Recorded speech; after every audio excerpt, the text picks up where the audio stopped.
Is it going to be on the LB24 page? Okay. Is that? Hopefully my tablet is quick enough to load. No, why is it being so slow? I love this part of the show when you just see everyone on their phone. Just talking about, yeah, we're so into this right Oh, now. yep, it's up. It's up, okay. Really. Share post now. Oops. Oh, wow.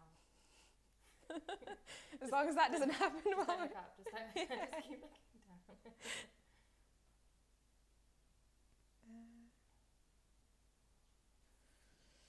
It's not coming up for me. Why is it not? Okay, I think that's fine. So yeah, you feel free to take the lead on this one. No pressure.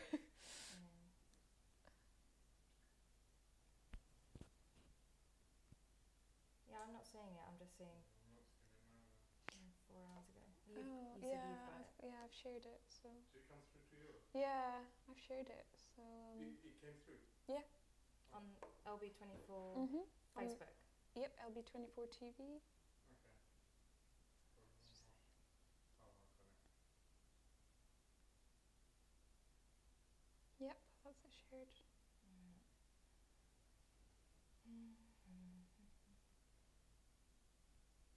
But it's, I mean, you can't see us. I assume you haven't turned it. Yeah, yeah. It just says silver screen show will start shortly. So if I fix my hair, no one's going to see me. Do you put the volume up and see if The volume up on my phone. Okay, 1 second.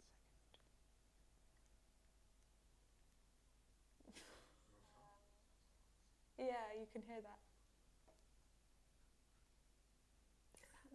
Does that mean you can hear that? Does that mean you'll be able to hear that later on? Yeah. Is there any way we can like Take that start again? Because you can't see the video, so is it okay if we? go live now. Okay. You look at the camera. Who's going to take the lead? I will.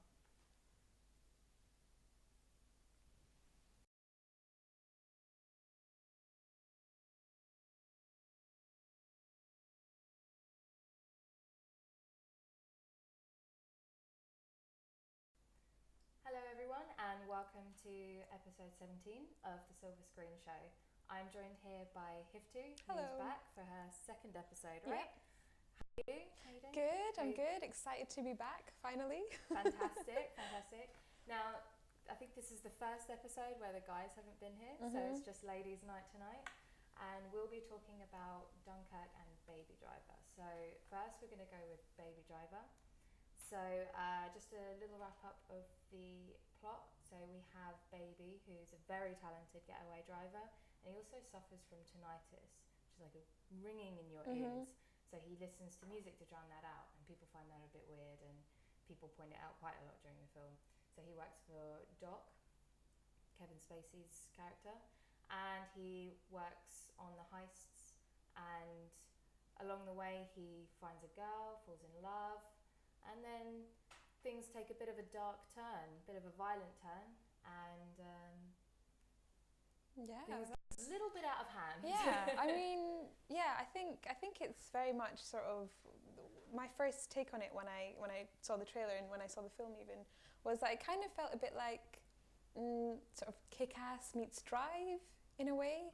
Sort of with the sort of action kind of sequences, but then obviously the driving part, the role of the driver, sort of it kind of had that element to it. But yeah, I mean, I think what's Ansel Elgort. I think when I first saw him in The Fault in Our Stars, I wasn't a huge fan, I've got to say, but I think he definitely won me over in this film. I was very much the same. I saw him in The Fault in Our Stars and the Divergent series as well as Triss's brother, and I thought this guy seems a little bit weak, a bit whiny, but he's really come out quite strong.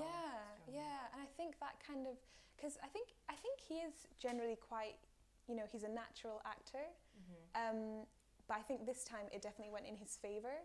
Whereas before, that subtlety didn't really do much for me, but I think, he definitely played a really strong character in this, and that subtly worked. Strong, silent type. Yeah, exactly. And it was more about, obviously, he's kind of, he sits there with his earphones basically plugged in his ears the entire time, listening to like a playlist and a whole host of things. And I think, definitely it's sort of those small actions which kind of add to his characterization. But I've got to say that we were discussing this earlier on. I was saying how I did enjoy the film, but it was lacking some. It was lacking that sort of that stardust quality, the thing that makes you think about it the next day, and do you know what I mean? But I need to go see it again. Yeah. I mean, I know some people, especially some other reviewers who've gone to see it quite a few times now, and I'm kind of surprised by that, because I felt like there were some scenes which I felt, kind of brought me to the edge of my seat, and I wanted that momentum to keep going, but then there were some scenes where I felt, Yeah, I feel like for me, over time, it lost quite a lot of the initial shock factor. So the first scene's really, really hard-hitting. The music is great, the camera work is great, the driving is amazing, and then it follows through, even when he's just walking down the street getting coffee, he's like dancing through, everything is on the beat of the track, and going through the film, it kind of lost a bit of that. And I like going to the cinema, I like seeing films, so when you come out and you're like, yeah, that was really good, and then you start thinking about it, and as I thought more and more about it, it lost that kind of starry, like the rose-tinted glasses came down, and I was like, oh. And for me, I didn't really like the Bats character played by Jamie Foxx. Okay, so I remember we were discussing this as well. We were talking about who was more believable. I mean, for me, I went to see this with a friend, and they were saying that they said, because I was like, I don't really know how to feel about this. I think everyone, it had some of the best actors in Hollywood starring in this film, so it had very high expectations. I think everyone did the best they could with that script. Yeah. The dialogue, I have to say, was terrible. I thought it was some of it was very cliche and cheesy. I understand the film was meant to be sort of a funny take on, sort of a parody. Yeah. I still think dialogue needs to be good, even if it is going to be something like that. So as I was saying, so my friend said, Kevin Spacey is a great actor, but Jamie Foxx was the best performer in this, and I actually have to say I agree.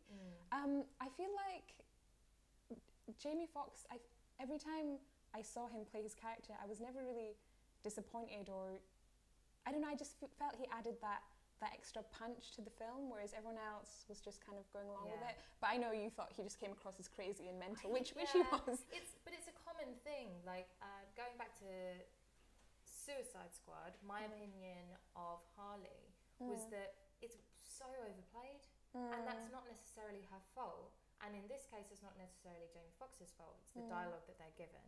And it's just a common portrayal of someone who's a little bit criminally insane, and the lines that they're given just remove me, and I think, cringe, really? Would you say that?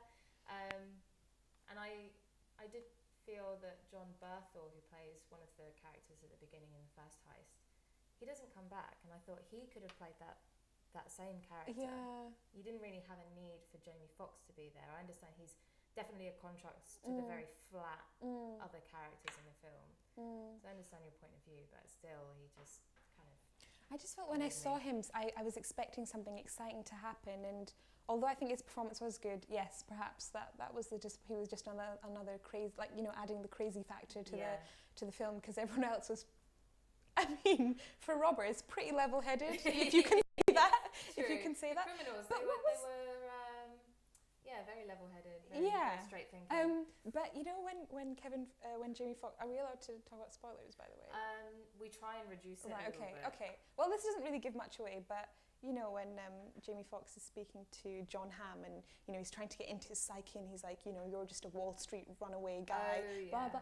And so when he said that, suddenly I realised it made me think that this is kind of like Mad Men on the Run. It's everyone has some sort of escapism in this story, and I also felt like that didn't necessarily work for me. everyone has that history that they're trying to run away Yeah, from. and I wasn't convinced by that necessarily. But yes, going back to believable characters, the girlfriend, so we were also talking about this as well. And, you know, yes, fair enough if your boyfriend walks in with 5 of his criminal friends, you know, you're not, the first thing you're going to say when your boyfriend says to you, well, do you want to run away with me? You know, you probably give it a moment, you know, to ponder over it. Maybe but not. Yeah, but Lily James, she's just like, yeah, sure, you know, I've got nothing going on in my life. Yeah, I mentioned that I wrote, go online, go on our blog page, silverscreenshow.com. I wrote a review for Babydriver and I included that. It was, you know, saying that she follows him no matter what. And I feel like if you've known, realistically, I mean, I know films are a bit of escapism in themselves. You think, I've known this guy for a couple of days, or however long the film is actually set over. Do I want to run away with him now that he's just walked in with 3 criminals and they look kind of dodgy and he looks really scared and he's clearly been lying to me about something. So I completely understand that and I get that. Yes, I mean, it's not meant to be realistic. No, it is. I mean, yeah. But I feel, I don't know, I was disappointed by the sort of, I think there was a lot that could have been done about developing her character. I think it'd be really interesting if we would have just been able to get a little bit of backstory to her character, or just, you know, an understanding of what else she likes to do, what else interests her, you know. And I just felt sad other than songs with her name in it. Yeah, and wanting to drive off, you know, in a car she can't afford, to a place she doesn't know where she's going to. So other than those things, I felt like, you know, it'd be, you know, there were only 2 female leads in it, if you could call it that, and I felt both of them had very little depth, and they could have been developed a lot better and added a lot more to the story than they had. So yeah, that was that. But do we want to talk about the bit where, no, this will be a spoiler actually, it's near the end where Kevin Spacey... Oh, yeah. No, probably not. No. I mean, there's a couple of times where people in the film switch instantly. And you don't understand why. I guess, like, in his case, he has a soft spot for Baby, sees him as a kind of protege or something.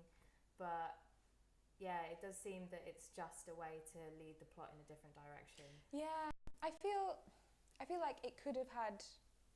It had a lot of potential. But for me, I felt, especially near, you know, halfway through, it felt very rushed, and it almost felt as though 3 different writers had sort of mashed it all together, and they were like, okay, you know, the release date is this date, we need to, you know, follow up with this deadline, let's just go for it, and so... So have you got a short 3 or 4 word review for it? I would say... My first word would be disappointing. Sadly, I don't really have 3 or 4 word review. I'd say it's disappointing, but it definitely is worth a watch. Yeah. It's so difficult for me to say because I found it very enjoyable, but confusing at times. It wasn't that the film was bad. It was just it lost its focus. Yeah. So it's definitely worth seeing, but don't go in there with high hopes. Yeah, I'd definitely say watch it. Watch for cars and guns. Yeah. That's what you're going in for, that's what you get. And it's got a decent and the soundtrack. Exactly. Yeah. Okay, so moving on to our next, Dunkirk. So this only came out yesterday.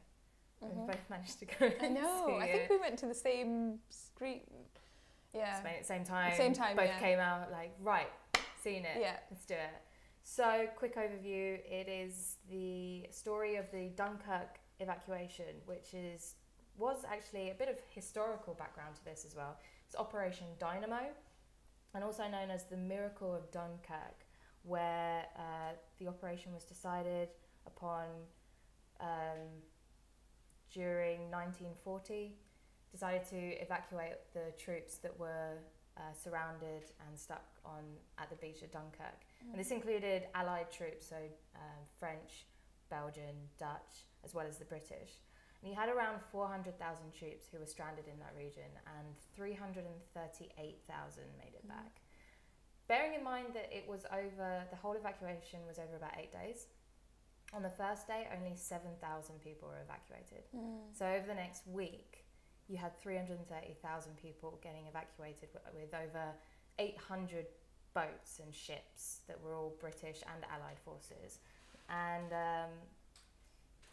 I want to put a number into perspective a little bit. During the French campaign, they lost 68,000 soldiers. And that is, if you've ever been to the O2 in Greenwich, that's 3 times the capacity of the O2 of people that were lost in that very, very short time. And you had 693 British ships and 226 sank in that time. Yeah. So it's a very difficult time of our history, and it's definitely a difficult thing to portray because Christopher Nolan focuses on the human aspect of it and what happened to the soldiers.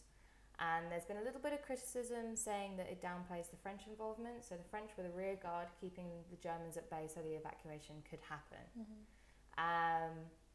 But then you also have the fact that Hitler ordered a halt, which is thought of as his biggest mistake during the war, because it allowed the evacuation. He just thought, you know, they're going to leave continental Europe, they're never going to come back. But they came back, obviously.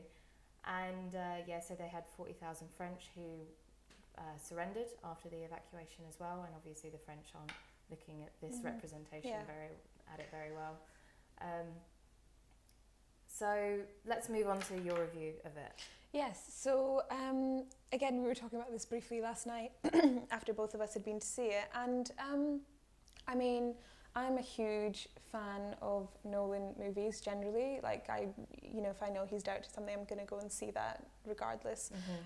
With this, I think I really enjoyed it, and I think it was great cinematically, and I enjoyed the division of areas in which it had been shot, and trying to bring together the 3 different stories of, you know, what was happening on land, at the beach, what was happening at sea, and what was happening in the air when the RAF were fighting. And so I thought that was really interesting to watch. But I would say I didn't really feel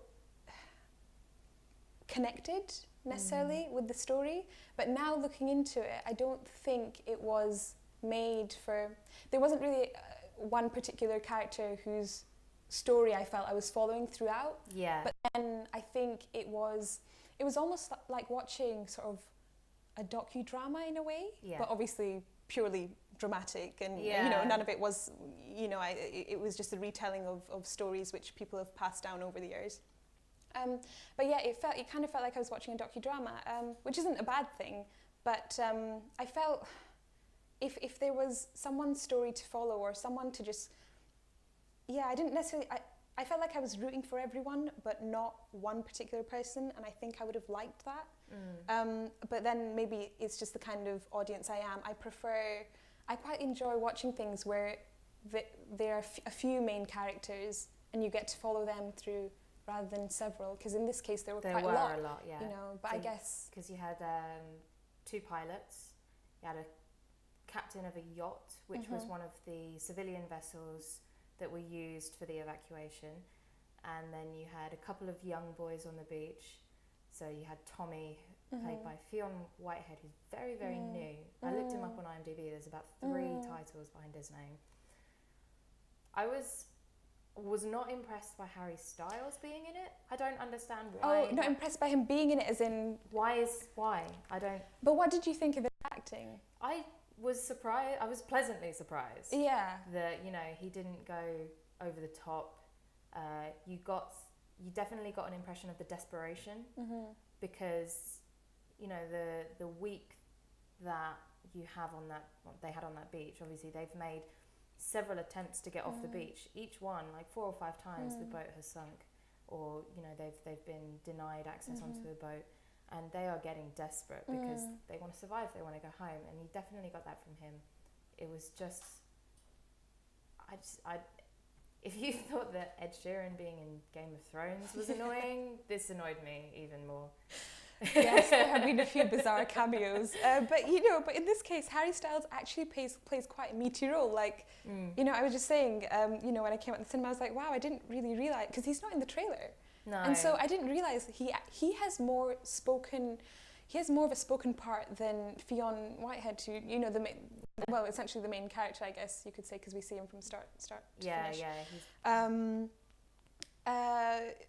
And so actually I was pleasantly surprised by his acting, but he definitely has had an acting coach with him the entire... There's no way you could be in a Christopher Nolan movie and not have had some serious training. Yeah. I am also a bit annoyed, but, Yeah. I mean, if you're going to be in a film alongside people like Kenneth Branagh and Tom Hardy...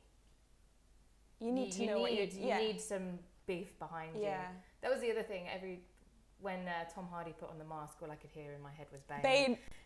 That's exactly what. Every time he put on the mask, it's like, first of all, I'm thinking Bane. Second of all, was he doing a Scottish accent? I couldn't really pin his, because the only time we hear him speak really is when he has the mask on it, because obviously he's speaking to his, No, I don't think so. But he's definitely putting on a slightly posher voice, I think, because I think people, my friend would hate me for saying this, but people see the RAF as being quite an elite part of the services. So I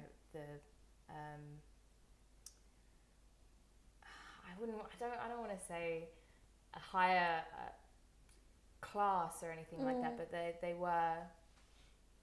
A lot of them were actually very well educated as well, because they had to do, like he was doing on his pad, he was doing a lot of calculations and things like that. So I think he was just putting on a little bit of a posher voice. Really? Because I kept hearing Scottish, but then you can be Scottish and posh, so... I think speaking of connection though, it's interesting because I was saying I felt there was a lack of connection, but I feel the character I felt most connected to was actually Tom Hardy's character, because, he's up there in the air for an hour and he's fighting and he's protecting everyone. He's doing everything he can in his power, and you kind of, it's only until the end you realise what he's doing, when he's making a note of, how many gallons of fuel he's used and whatnot.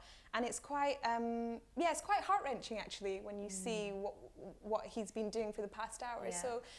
So I feel if I had to say if there was a character I was most connected to, it would be him.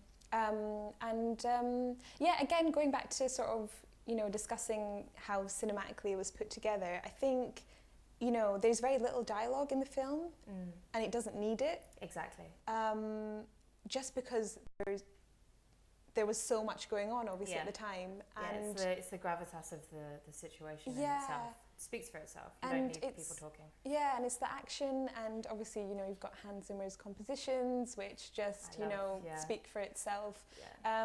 And there was one particular one, I think, it was used at the beginning when you see the two boys carrying one of the dead bodies along, and they're carrying it along so that they can also get on the boat to leave and go back home. And there's that sort of that humming. It starts off with this humming noise, and it's the kind of noise almost you sometimes hear when you have a headache. I don't know if but it's really, I felt it was really well put together, and then the build up to it kind of, it follows the sound of every movement, the ship crashing, the bombs dropping, and all that kind of stuff. So yeah. Going back to the structure, actually, as you said, with the land, air and sea. So we have 3 different time periods that we're looking at: a week on the beach, an hour in the air, and a day on the sea. And it represents how each perspective is very subjective. You don't know what's happening anywhere else. You don't have a phone that you can just call up and say, hey, you almost over the channel yet? You're on the beach, you don't know what's happening. There was the German Air Force called the Luftwaffe was basically assigned the job of stopping the evacuation, which is why you had the dogfights in the air and you had the bombers and things like that. And a lot of those fights happened out at sea.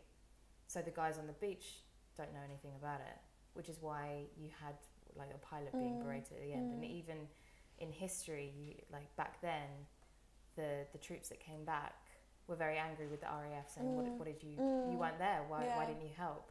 Which is where Winston Churchill stepped in and said, in his famous "We shall fight them on the beaches" speech, he spoke about the role of the RAF in getting people evacuated, which I thought was good. And then you have a connection of all three perspectives, and it gives you the larger picture of what actually happened at Dunkirk, and you have where some of the characters overlapped, and it started off for me a little bit confusing. I was like, why is it dark there and light here? But then when it all came together and it showed you all of that perspective, it was quite heavy for me, actually. It's one of those films that you definitely, that gets you, that you leave and you go back, you leave and you think about it for quite a few days after you've seen it, and it's very much one of those ones that you always think about in hindsight, and you're like, okay, that makes sense, or now I understand that, or, you know, because I feel like at the time and that's why it requires so little dialogue, because it's all about the visuals and what's happening, and piecing those together. I definitely didn't feel confused, unlike some people I know who they said they just felt confused. Like, well, I mean, you have to give it a chance. It's not one of, it definitely doesn't feed you bits of information. You just have to see, and it very much is made in such a way so that if you were there at the beach at that time, or if you were up, it's made to make you feel as though you're part of it. I definitely felt, I know it sounds so strange and probably so pretentious, but I actually did feel just as exposed as the people at the beach. And, you know, there's a scene where Cillian Murphy kind of, you know, they give him a cup of tea and he takes shelter in the, you know, inside the boat. And for a moment you actually feel sheltered from and safe. And then suddenly it switches back to the boys at the beach, and you just see them watch this man walk into the water. And that, I was going to say, that was, for me, was one of the more powerful shots. Like, he basically loses faith that anyone's going to come and save him, takes off all of his stuff and walks into the water to swim the channel back. And you think that is how desperate people are getting. I definitely liked that part. And I went with my dad, and we were discussing it afterwards, and he said, did you ever feel that on the scenes in the channel that you were rocking? And you can tell the camera work, it's kind of bobbing like you're actually going with the waves while in the boat, and it's really, really immersive. Like I was shedding a tear by the end of it. I felt very connected. I have family connections go back to World War II as well, so I always like seeing things like this. And I think it was portrayed very, very well. For if you're just looking at the perspective of the men on the beach and the RAF pilots and the people who were brought in, the civilians who were brought in, I think it was beautifully done. Really, really, really well done. Speaking of, you know, some of the other criticisms sort of I read and that I read about, you know, I think we were talking about earlier about, I mean, it's a historical film, and you know, obviously Christopher Nolan has tried to, the characters are fictional, but historians have said that, you know, actually they're quite realistic for, you know, given the roles that they were given. But, you know, there are certain, it wasn't just British troops who were, you know, who were stuck on that beach at the time. You know, you had the French, obviously, and but a lot of people say it kind of, you know, undermines some of the contributions that other troops might have made. So, for example, the Royal Indian Army Service, which was part of the British Empire at the time. Yes, yeah. There was something like, out of the hundreds of thousands who were stranded there were only, you know, a few hundred, which is quite a small number. But a lot of people said that their contribution made the difference between them winning or losing the war overall. And to have perhaps just a glimpse. There's only so much you can do with a 2.5-hour film, which is represented. It is 2.5 hours long. So it's quite long as it is. But, you know, to at least have had a glimpse or just a moment to, I guess, acknowledge the work that others had done to ensure that, you know, the British troops were able to go back home and then continue the fight would have meant quite a lot. So yeah, so it's quite an interesting, Yeah, you 'cause know. some people think that without Dunkirk, we wouldn't have been able to win the Battle of Britain, wouldn't have survived the Blitz, wouldn't have been able to regroup had we not evacuated that many troops out of Dunkirk. People call it the turning of the tide of the war and things like that. So yeah, I definitely appreciate what you say there. Yeah, and also you only see one black soldier there. I think it's the scene where there's a few. I recognised it when there was some French. Yeah, it's the scene where they're trying to get on the boat and they were trying to get onto the mole. So the mole is like the separation on the beach, and they use it as a pier. And yeah, there are some French troops. There's a group of black troops in that French. I only saw one black character. It is about it's a few, and they and are so again, extras. you know and so again, a lot of historians have said that you know, there were actually a lot more, you know, black soldiers fighting there than there was depicted in the film. So I guess you'll always have that kind of debate and you know, the questioning of those kind of areas, especially with a film which is trying to, you know, recreate history. Yeah. So, I think they are interesting and valid points. It's dependent on, because he's looking at a subjective view rather than an all-encompassing historical retelling. I think you have to leave some of those things out. There's subtle descriptions of the involvement. So but when Kenneth Branagh and the other colonel are discussing, they're talking about the French and how either they've fallen or they've surrendered, how they're holding the line. And then at the beginning, there's a scene when the yacht is still in the harbour, and the British public didn't really know anything. To keep morale high, the government wasn't telling them anything, and so that subtly told you that the British public didn't really know anything about what was going on. Yeah, I guess, you know, the point that these historians are perhaps making are that, you know, yeah, maybe through dialogue something should have been mentioned about, you know, the Indian Army's contribution, or even if there was just, because this film overall, it's about the visuals, right? So it's about what you see and who you see in it, and so perhaps maybe even just seeing, you know, a group of Indian men, you know, I don't know, for even like 5 seconds would have made all the difference to just kind of. And I think the last thing that really struck me was the ambience in the cinema at the end. Everyone came into the cinema, they were chatting, laughing. I had guys behind me gossiping about their friends and things like that, normal stuff that you go into the cinema. At the end, when the credits rolled, everyone left in absolute silence, and it felt like it had touched everyone a little bit and left them feeling a little bit somber, a little bit emotional, just seeing that desperation.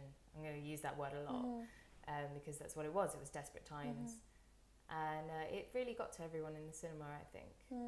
I don't know if it was. Yeah, no, it was. Annoyingly, actually, I had a guy who was on his phone at just one guy, but I feel like you'll always have one person in the cinema. But aside, and had he not been in my eye line, it wouldn't have made a difference, but that was quite annoying.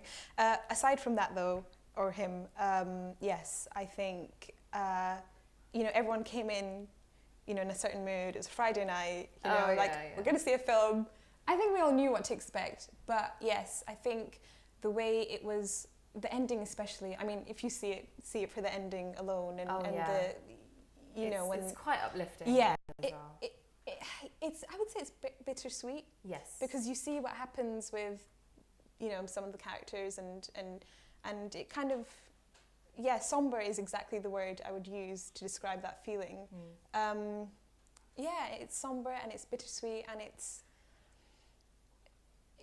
just leaves you feeling quite heavy, and that you see something incredible has been achieved under the most, you know, under the most sort of desperate circumstances. I'm just going to steal all your words now. Somber and desperate, I'm like, I really need to try and think of a different word, but it was exactly. But yeah, it's just, yeah, you see like it's 2.5 hours of miracle, really, and you know, every time something happens, you think, okay, this is it, you know, it's going to happen. it's going to work out fine, and then, you know, something... Yeah. And it definitely speaks to the services at the time, like the skill of the pilot and the strategy of the naval men and the engineers making the jetty. That actually happened as well. Yeah, they were actually making their own ones I out know, of and I vehicles. think... It's incredible. Gosh, yeah, it is. Okay, so we're gonna So we loved have to it. wrap that up. Short 3 or 4 words. 3 or 4 words. Cinematic, captivating, heroic. Yeah. Which is a cliche word to use for something like this, but I feel it deserves that. Yeah. I would say I shed a tear. I did. Yeah. And I'm glad they didn't go very Hollywood and actiony with it. I think that worked well for it. So now, that's the only 2 films we're going to talk about in a lot of depth. We're just going to go over a couple of other films that have been coming out this month and coming out in the next week or so. So we have Valerian in the City of 1,000 Planets. And this is director Luc Besson, who was known as the writer, I think, for The Fifth Element, which I loved. I love that film. And you have special operatives Valerian and Laureline must race to identify the menace that is threatening Alpha. You interested in this one at all? So I've seen posters for it. I've not seen the trailer. I've seen the trailer mainly because I'm not interested in seeing the film. So I've seen the trailer a couple of times on other visits to the cinema, and it does look like quite a spectacle. And maybe in the same way that like Jupiter Ascending was, and then the storyline kind of flopped a little bit. Yeah, I mean, I know that Cara Delevingne is one of the leads in this film. Yeah, she's Laureline. I've not actually seen her. Have I seen her acting in any films? She was in Suicide Squad, right? But I didn't see that film. I don't know. So this is just based on what I've heard. I've heard she's not great generally.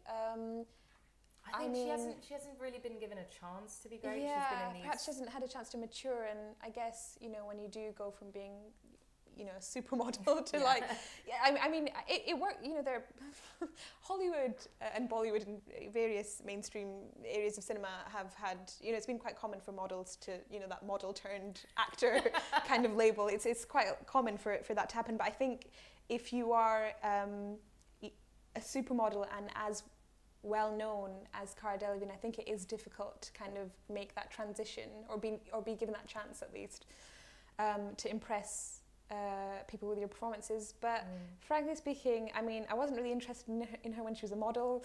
I'm not really interested in seeing her as an actor. Yeah, maybe that's just my own bias, but I'm not really interested.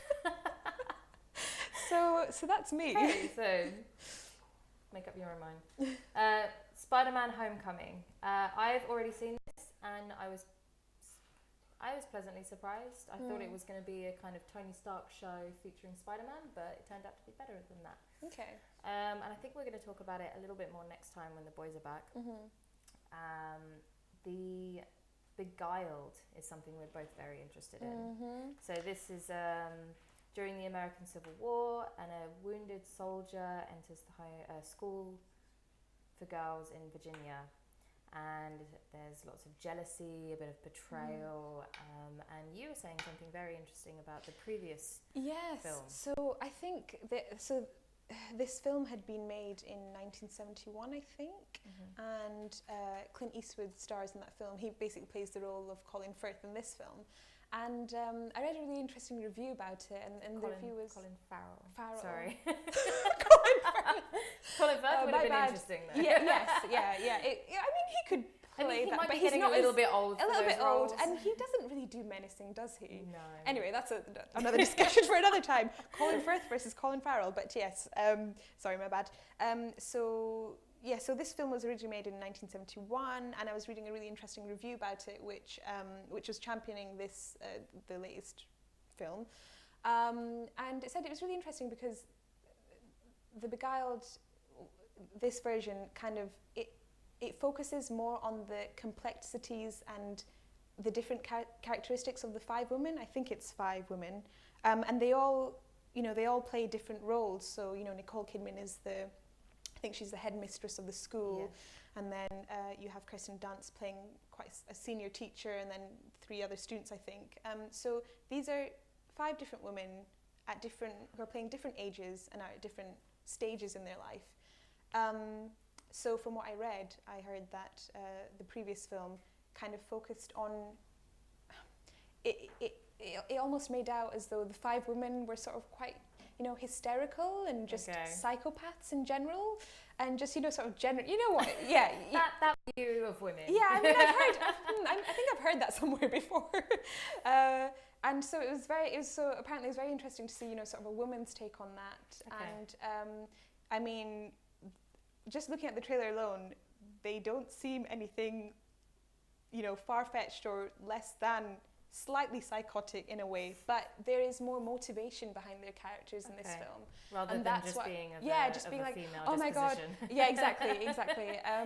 And whereas in the old film it was more about these women who are, hungry for this man, and they'll go to any lengths to compete with each other, and it's just, women versus women. Whereas in this one, it's very much, you kind of get an understanding of these different women at their different stages, and kind of get an opportunity to delve into their psyche in a way, which I think is really interesting and I think is really important for a film in which 5, most of the characters are women. So very intrigued. So to see we'll definitely be seeing that yes. one. And War for the Planet of the Apes. Now, I'm interested in seeing this one. I've seen the other 2. I saw the Mark Wahlberg version of the Planet of the Apes, seen the much older version. But apparently, you don't need to have seen any of them, any of the other ones.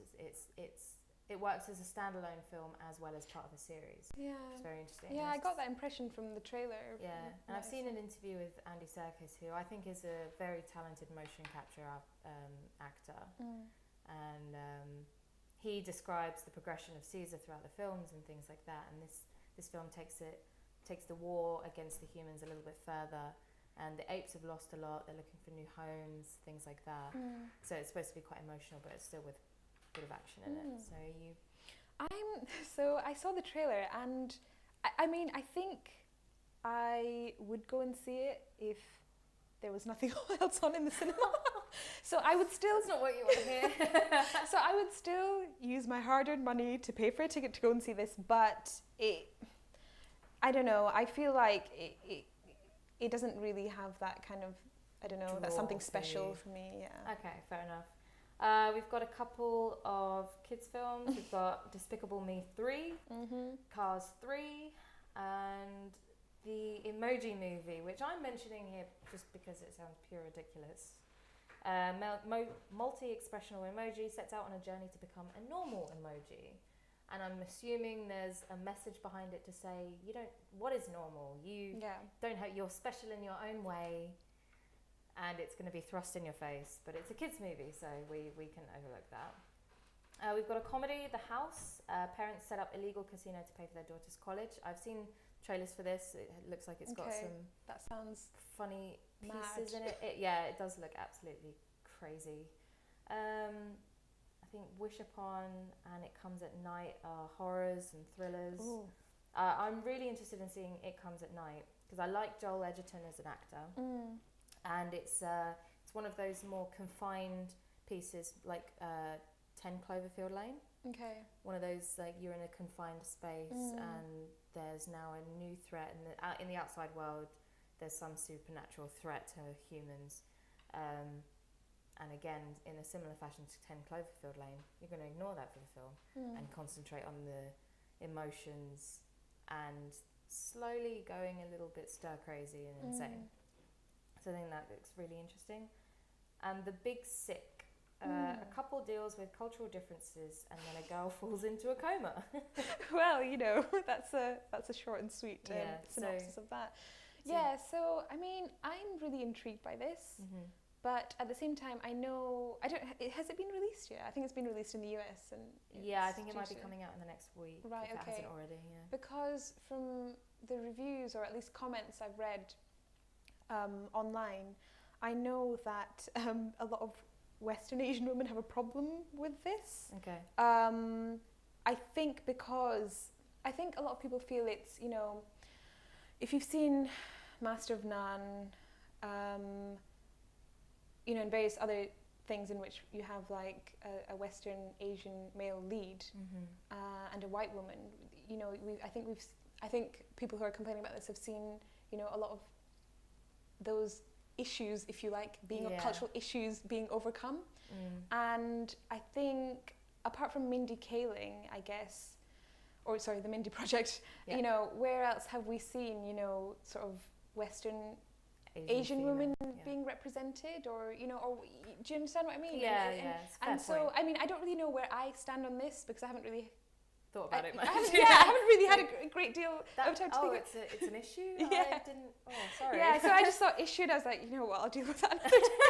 But it is interesting, and I think it is a valid point. So I think I'm intrigued to see it from both sort of perspectives, just for the story alone in itself and what happens after she goes into a coma. There's I've seen clips and trailers, and there's quite a few awkward interactions between the main character and the girls, sort of, I guess racist is probably a bit strong, probably more just ignorant parents, and they ask these strange questions of him, and he's... Yeah, when the dad is like, you know, we're really interested to talk to people about 9/11, and he's like, you've never spoken to anyone about 9/11? And he's just like, well, no, like, you know, so I think it's going to be... Yeah, it takes a satirical view on those interactions that are quite awkward for people. I mean, I laughed at the trailer, so I think it's going to be good. But yes, there is always a question of...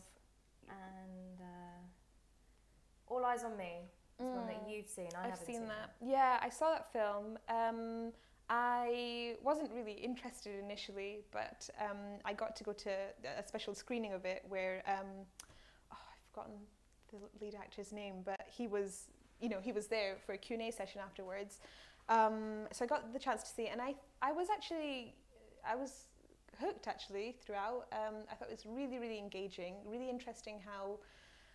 So in the film you get to see him from, you know, his childhood up until the end when, you know, he's killed. Okay. And I think it's really engaging from start to finish.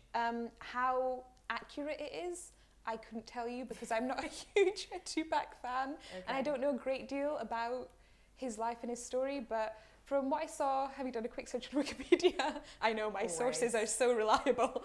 It has references.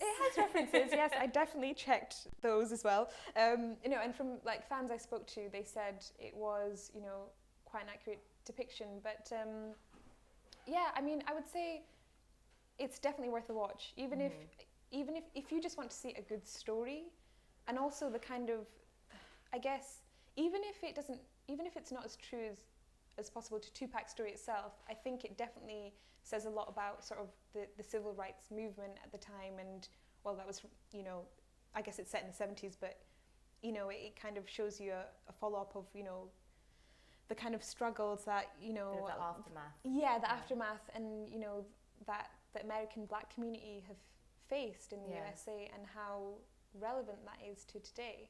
So I think it has some very interesting parallels, and definitely worth a watch if you just want to see it for an interesting story alone. Okay, good.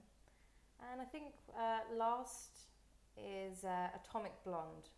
So the director is David Litch, who hasn't had a lot of directing jobs, but he's got a lot of stunt coordinator and stunt man jobs. Some big ones include like Teenage Mutant Ninja Turtles, the new ones, Born Legacy, Tron, X-Men, Triple X, Underworld, 300, quite a lot of films that have interesting cinematic approaches. And we've got Charlize Theron, James McAvoy, John Goodman, Eddie Marsan, another summer film for Sofia Boutella. And it is about an undercover MI6 agent who is sent to Berlin during the Cold War. More war epics coming out. And to investigate the murder of a fellow agent and recover a missing list of double agents. So it's already being pegged as the summer blockbuster at the moment. So I saw the trailer for this, and I'm not really sure what to expect. I think it is going to be I think it's going to be more. So you know, the previous two films we were talking about, Babydriver and Dunkirk. You know, one's action packed and one is historically, you know, as accurate as it possibly could be. Is you know, and I feel like with Atomic Blonde, it sits closer towards Babydriver in the sense that I think we're going to get from that is more sort of entertainment and you know, the all guns blazing kind of action sequences and scenes. I love James McAvoy. Oh yeah. As an actor, I love him. I think he plays, you know, kind of. I think he plays, you know, complex guys quite well. I know that's such a weird thing to say because there's so many, but I think you know, he plays like the bad cop quite well in a good way. I don't really know what his role in this. I feel like he might not necessarily be the bad cop. I feel like Charlize Theron might be the. Yeah, I think he's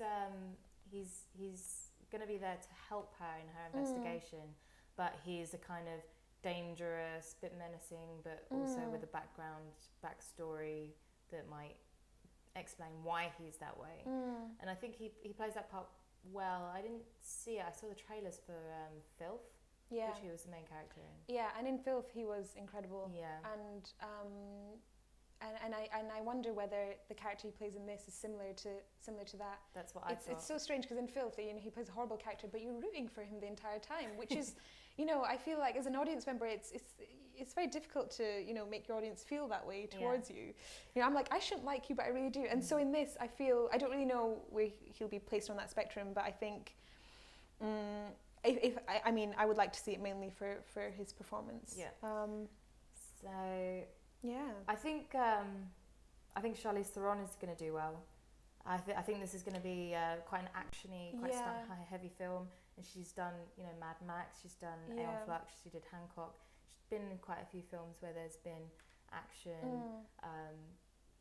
and a lot of stunts in that. So I think she's going to do really well. And I really like her as an actress as well. I think she does really well. Yeah. I mean, I can't say I've seen many of her films. I actually haven't seen Mad Max yet, believe it or not. I will. It is on my list of things to watch. But from a few other films I've seen her in, I have been impressed with her. I do think she is sort of she's an action movie veteran now. She knows her stuff, and I think it's gonna be entertaining. Okay, good. So I hope that helps you in picking some movies to see in the next couple of weeks. Thank you, Hiftu, for joining us once again. Thank you for having me. And make sure you go onto our Facebook, our Twitter, our website. Make sure you follow us. Make sure you follow LB24tv. And thanks for joining us. Have a good night. See ya. Bye.